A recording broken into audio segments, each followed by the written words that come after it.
Hello everyone. दोस्तों एक बार फिर से स्वागत है आप सभी का आपके अपने यूट्यूब चैनल पे। आज की वीडियो में हम उत्तराखंड पुलिस कांस्टेबल के लिए एक प्रैक्टिस सेट को सॉल्व करने वाले हैं। इसमें सबसे पहले आपको 30 नंबर का उत्तराखंड, इसके बाद 20 नंबर का जीके जीएस और 10 नंबर की लास्ट में हिंदी भी देखने को मिलने वाली है। तो चलिए दोस्तों साथ मिलकर आज की वीडियो को भी स्टार्ट करते हैं। आज की वीडियो में पहला सवाल शुरुआत करते हैं हम उत्तराखंड सामान्य ज्ञान से। तो आज की वीडियो में पहला सवाल देखो, छांगलेस वंश का प्रशस्ति कहाँ से प्राप्त हुई है। छांगलेस वंश की प्रशस्ति तो यह प्राप्त हुई है लाखा मंडल से। ऑप्शन नंबर बी हो जाएगा इसका बिल्कुल से राइट ऑप्शन, लाखा मंडल। बढ़ते हैं नेक्स्ट क्वेश्चन की ओर। अगला सवाल, अगले सवाल में हमसे पूछा है चमोली के किस गांव से 1956 ईस्वी में पाषाणकालीन समाधान खोजे गए थे। इसके ऑप्शन है मलारी, कोसा, कैलाशपुर या फिर नीति।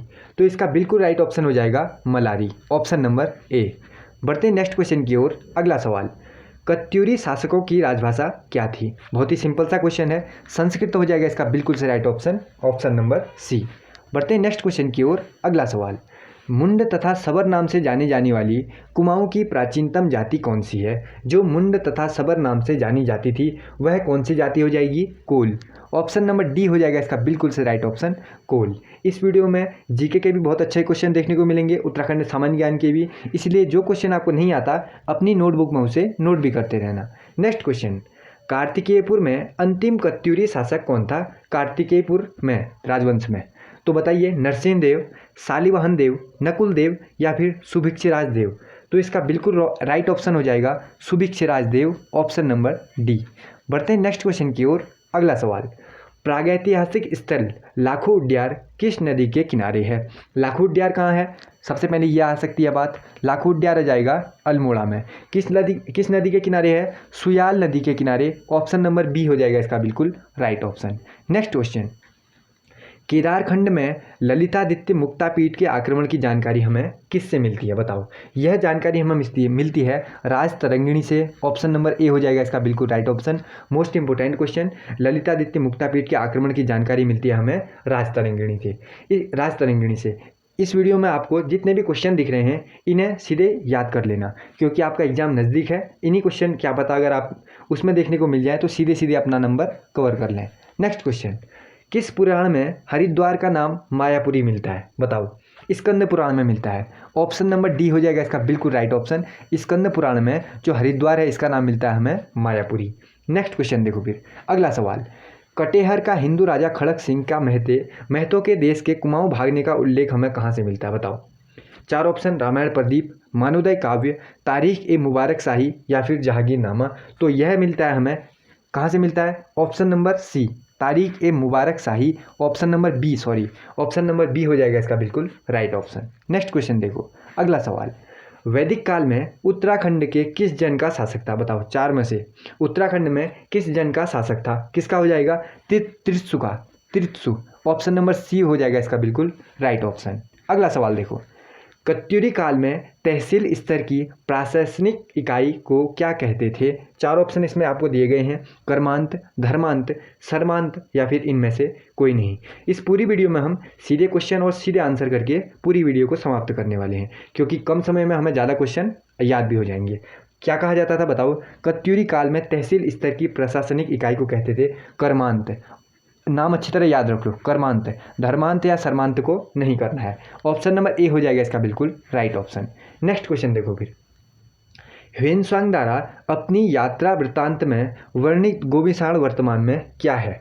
गोविसाण क्या हो जाएगा, काशीपुर हो जाएगा। सीधे सीधे ये तो सिंपल सा क्वेश्चन है, और अगर आप तैयारी अच्छी तरह कर रहे हैं तो सीधे सीधे आपको देखने से ही पता चल जाना चाहिए। गोविसाण यानी काशीपुर। काशीपुर का प्राचीन नाम क्या हो जाएगा, गोविसाण। नेक्स्ट क्वेश्चन देखो फिर। अगला सवाल, अगले सवाल में अब हमसे पूछ लिया जाता है, कालिदास के किस रचना में हिमालय को औषधि प्रस्थ के नाम से उल्लेखित किया गया है बताओ। किस रचना में किया गया होगा। चार ऑप्शन, मेघदूत, वाल्मीकाग्नि मित्र, अभिज्ञान शाकुंतलम या फिर कुमार संभव। तो इसका बिल्कुल राइट ऑप्शन हो जाएगा कुमार संभव। ऑप्शन नंबर डी हो जाएगा इसका बिल्कुल राइट ऑप्शन। नेक्स्ट क्वेश्चन देखो फिर। अगला सवाल, अगले सवाल में हमसे पूछा है, चंपावत बालेश्वर मंदिर से प्राप्त अभिलेख किस शासक से संबंधित थे। तो जो चंपावत से हमें बालेश्वर मंदिर से जो हमें अभिलेख प्राप्त हुए हैं यह किस शासक से संबंधित थे बताओ। सुहलदेव, क्रांचलदेव, याहददेव या फिर चंद्रदेव। तो ये संबंधित है क्रांचलदेव से। ऑप्शन नंबर बी हो जाएगा इसका बिल्कुल राइट ऑप्शन। नेक्स्ट क्वेश्चन देखो फिर अगला सवाल, अमोघभूति शासक था, किस वंश का शासक था, ये हमें बताना है। तो एक सिंपल सा क्वेश्चन आपने याद करा होगा, कुलिंद वंश का सबसे शक्तिशाली राजा कौन था, अमोघभूति था। तो ऑप्शन नंबर ए हो जाएगा इसका बिल्कुल राइट ऑप्शन, कुलिंद वंश। एक क्वेश्चन आपसे एक और इम्पोर्टेंट क्वेश्चन है, कुलिंद वंश का सबसे शक्तिशाली राजा कौन था, सबसे शक्तिशाली राजा कौन था, ये क्वेश्चन 1 नंबर के लिए आपसे पूछ लिया जा सकता है। तो राइट ऑप्शन हो जाएगा अमोघभूति। नेक्स्ट क्वेश्चन देखो अगला सवाल, फड़कानौली एवं पेड़साल शैलाश्रय की खोज किसने की थी। ये क्वेश्चन है मोस्ट इंपोर्टेंट, खासकर है उत्तराखंड पुलिस या फॉरेस्ट गार्ड की तैयारी करने वाले लोगों के लिए। फड़कानौली एवं पेड़साल जो शैलाश्रय हैं, इसकी खोज किसने की थी, यशोधर मठपाल ने की थी। देखते ही आपको पता चल जाना चाहिए, ऑप्शन बी में हम सीधे सीधे राइट ऑप्शन कर लेंगे, यशोधर मठपाल। नेक्स्ट क्वेश्चन देखो फिर अगला सवाल, कत्यूरी शासकों की कुल देवी के रूप में कौन पूजी जाती हैं। 4 ऑप्शन आपको दिख रहे होंगे, कामाख्या देवी, सरस्वती माँ, लक्ष्मी देवी या फिर नंदा देवी। तो आपने ये भी डिस्ट्रिक्ट सीरीज में भी आपको पता होगा कौन जानी जाती हैं, Nanda Devi. Option number D हो जाएगा इसका बिल्कुल राइट ऑप्शन। नेक्स्ट क्वेश्चन देखो फिर साथ में, कौन सा पुरातात्विक स्थल गढ़वाल की तलहटी क्षेत्र में स्थित है। कौन सा हो जाएगा, मोरध्वज, पुरोला, मोरध्वज, रतुड़ा या फिर मलारी। कौन हो जाएगा, मोरध्वज हो जाएगा। ऑप्शन नंबर बी हो जाएगा इसका बिल्कुल राइट ऑप्शन। अगला सवाल देखो, पांडुकेश्वर ताम्रपत्र में जो ताम्रपत्र है पांडुकेश्वर किस भाषा में लिखित है, किस भाषा में लिखित हो जाएंगे, संस्कृत में। ठीक, कुमाऊँ, गढ़वाली, हिंदी, ये तो देखने से ही पता चल जा रहा है। संस्कृत को हम सीधे सीधे क्या कर लेंगे, राइट कर लेंगे।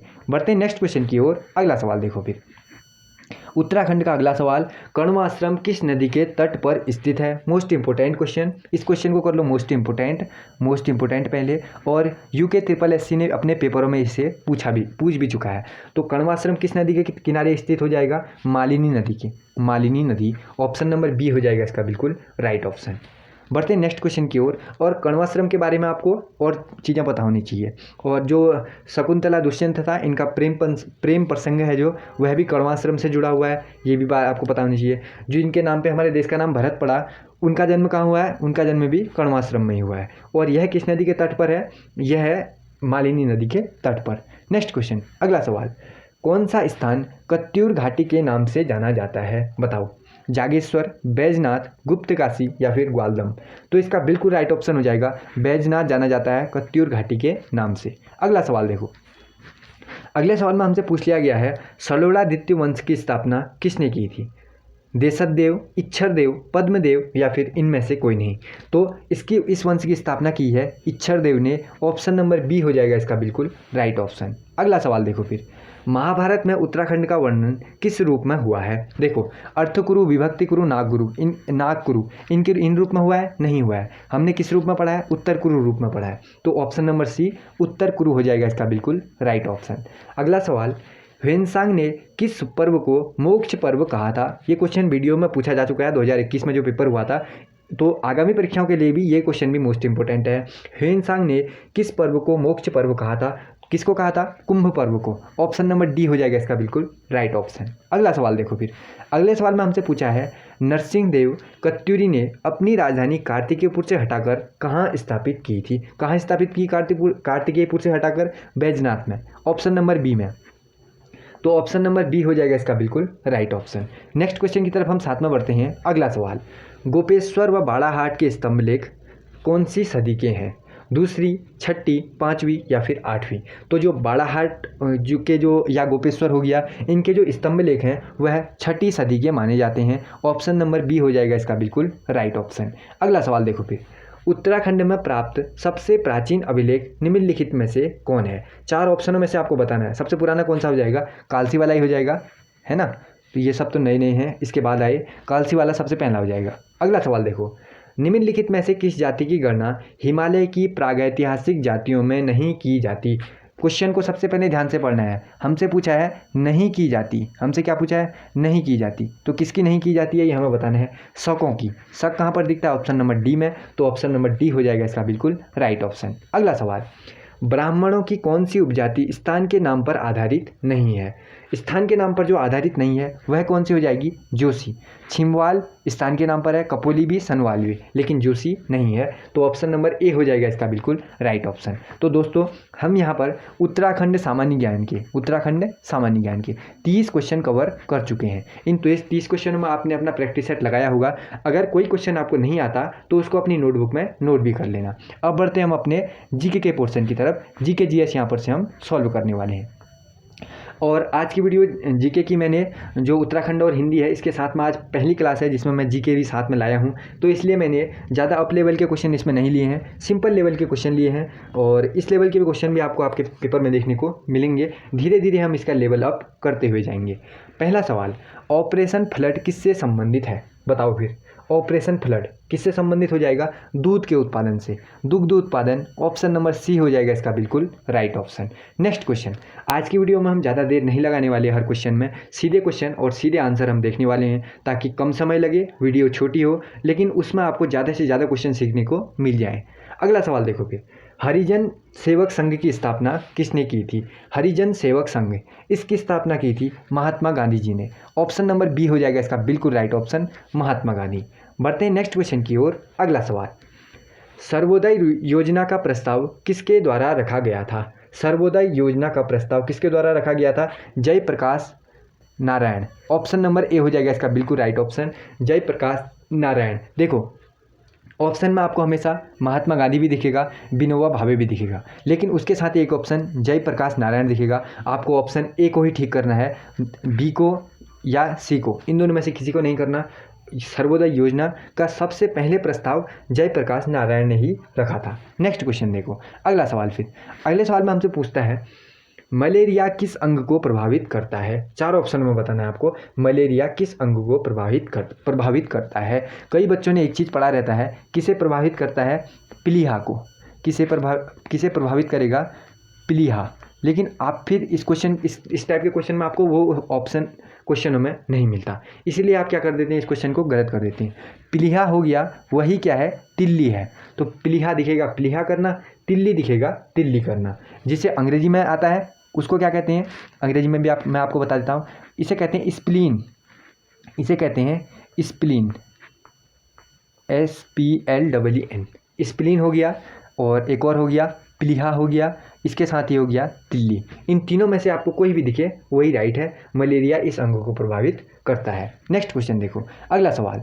अगले सवाल में हमसे पूछा है, भील जनजाति कहाँ पाई जाती है? मोस्ट इंपोर्टेंट क्वेश्चन है। सेंटर लेवल की जो SSC की परीक्षाएं होती हैं उसमें ये क्वेश्चन बहुत बार हमें देखने को मिल जाता है। भील जनजाति कहाँ पाई जाती है? देखो भील जनजाति अधिकतर कहाँ पाई जाती है, सबसे पहले हम कुछ राज्य देख लेते हैं।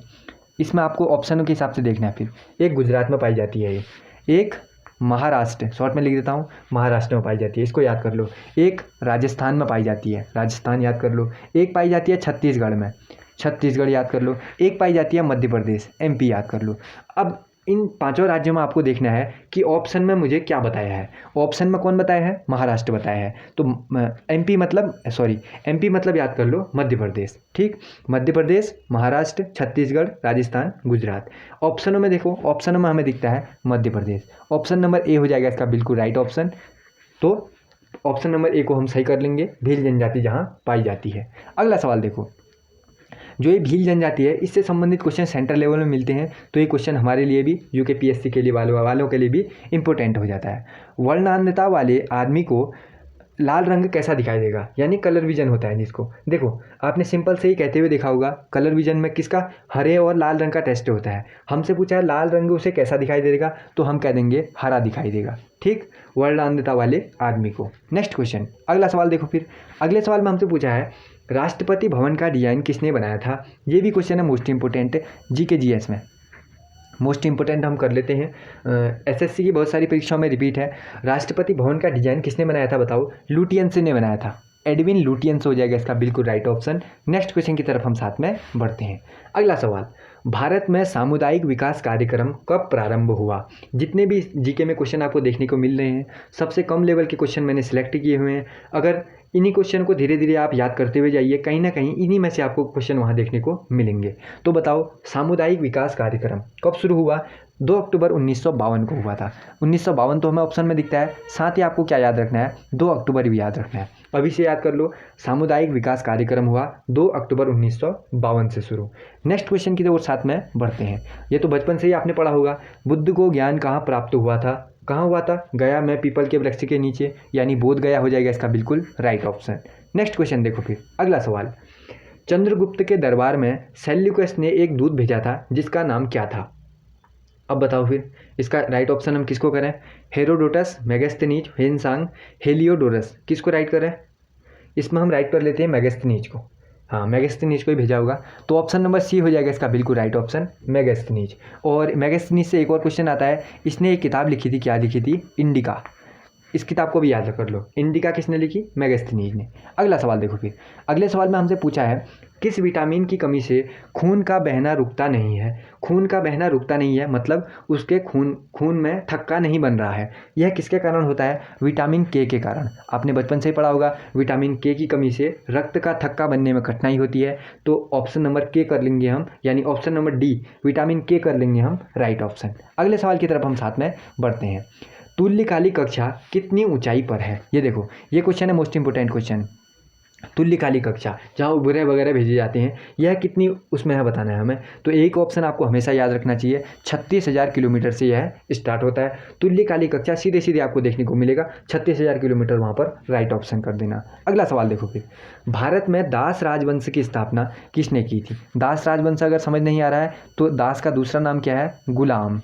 अब समझ आ चुका होगा आपको, जो इल्तुतमिश और इन लोग थे, जय कुतुबुद्दीन, ये सब गुलाम वंश के हैं।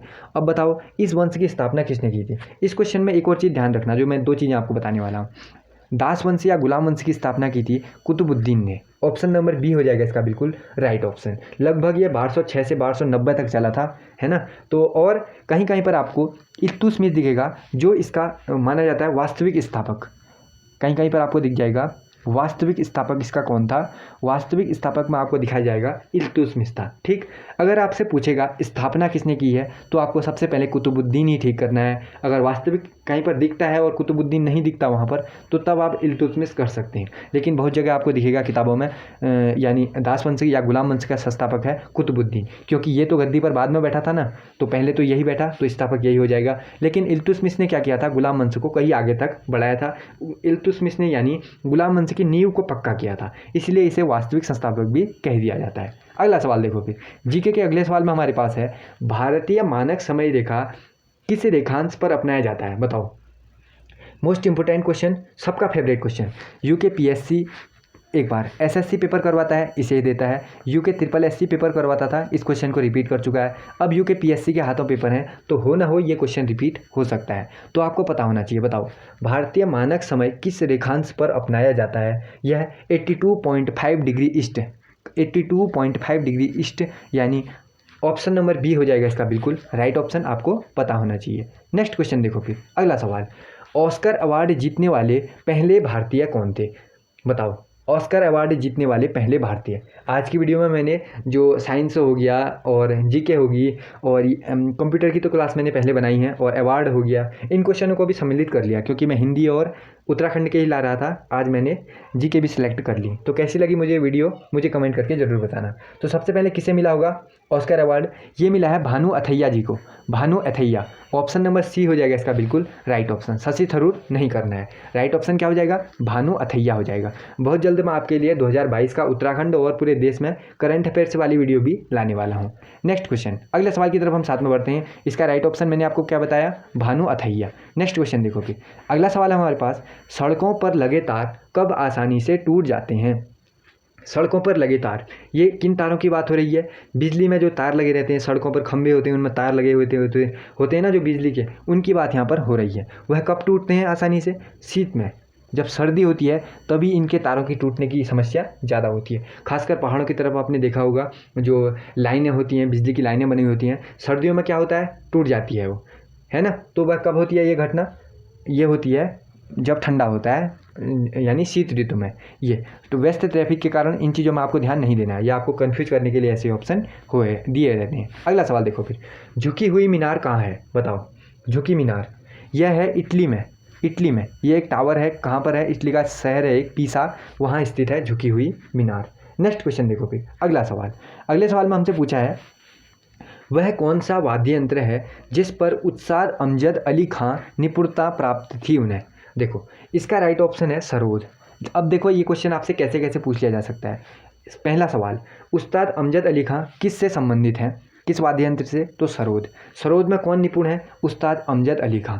दोनों तरीके से आपको इसका आंसर पता होना चाहिए। नेक्स्ट क्वेश्चन देखो फिर, अगला सवाल, लोक चित्रकला मधुबनी किस राज्य की लोकप्रिय है। मधुबनी यानी बिहार। मधुबनी कहाँ की हो जाएगी, बिहार की। ऑप्शन नंबर सी हो जाएगा इसका बिल्कुल राइट ऑप्शन। मधुबनी अगर कहीं पर भी दिखता है उसका संबंध हो जाएगा बिहार से, सीधे सीधे इसको याद कर लो। तो यहाँ पर हम बना चुके हैं जीके जीएस के 20 क्वेश्चन भी हम यहाँ पर कवर कर चुके हैं, है ना। सबसे पहले हमने उत्तराखंड देखा, उसके बाद जीके जीएस भी आज हमने देख ली। इसके बाद हम बढ़ते हैं अपने हिंदी के प्रैक्टिस सेट की तरफ। तो चलिए दोस्तों, वीडियो में लास्ट तक अंत तक जरूर बना लेना, कहीं ना कहीं आपको कुछ ना कुछ सीखने को जरूर मिलेगा।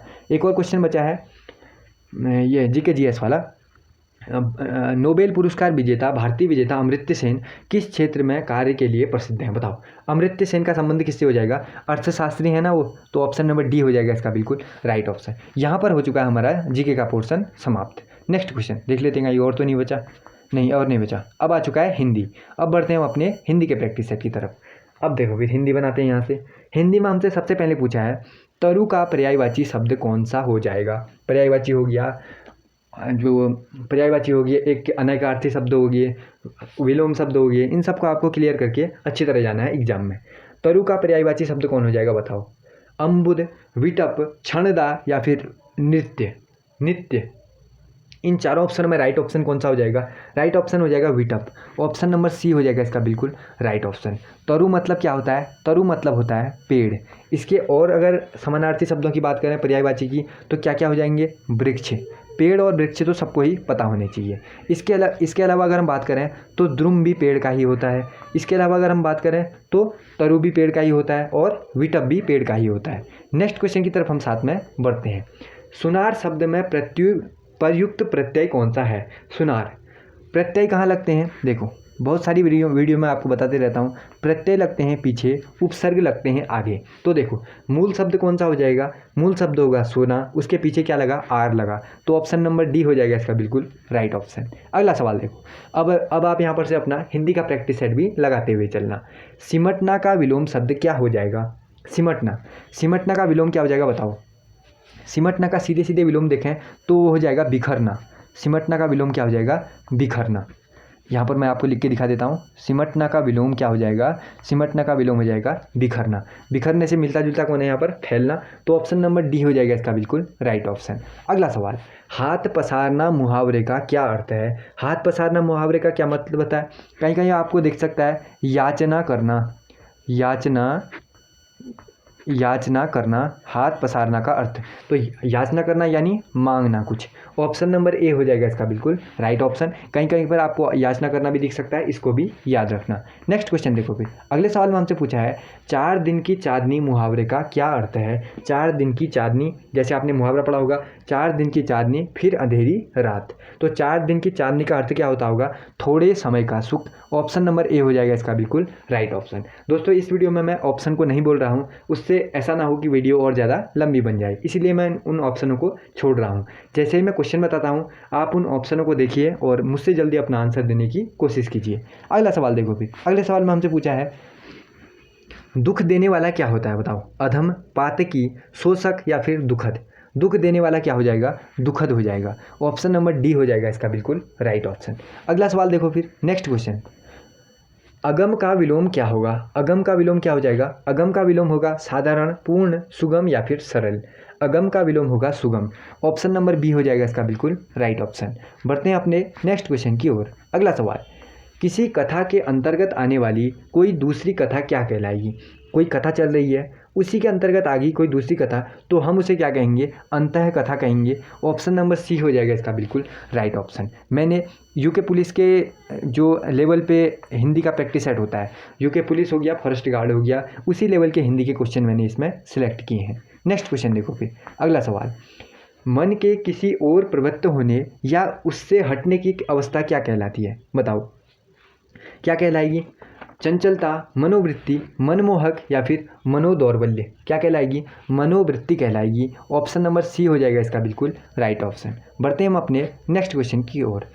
कान नाक में कौन सा समास है, कान नाक में कौन सा समास हो जाएगा, जहाँ पर बीच में ये वाला योजक, इसको योजक ही कहते हैं, हाँ योजक कहते होंगे, एक बार क्लियर कर लेना आप लोग। जहाँ पर ये डैश हमें दिखता है तो वहाँ पर कौन सा समास होता है, सीधे सीधे हमने याद किया है द्वंद्व समास होता है। ऑप्शन नंबर सी हो जाएगा इसका बिल्कुल राइट ऑप्शन। इसके बारे में एक बार आप लोग देख लेना, मुझे कन्फर्म नहीं है, लेकिन इसमें कौन सा समास हो जाएगा, द्वंद्व समास हो जाएगा। तो दोस्तों यहाँ पर हमारा हिंदी का भी प्रैक्टिस सेट यहाँ पर हमारा कंप्लीट हुआ। आज की वीडियो में मैंने आपको सबसे पहले 30 नंबर का उत्तराखंड जीके बताया था, उसके बाद मैंने आपको 20 नंबर की आज जीके जीएस के क्वेश्चन भी मैंने आपको बताए। आज का हिंदी का कम रहा, हिंदी के हमने 10 ही को सवाल बनाए। अगली वीडियो में मैं हिंदी का 20 या 30 क्वेश्चन भी आपके लिए लेकर आऊँगा। तो आज की वीडियो में एक्स्ट्रा मैंने जीके और जीएस आपको बता दिया। अगली वीडियो में और ज़्यादा क्वेश्चन आएंगे, इनका लेवल अप होता रहेगा।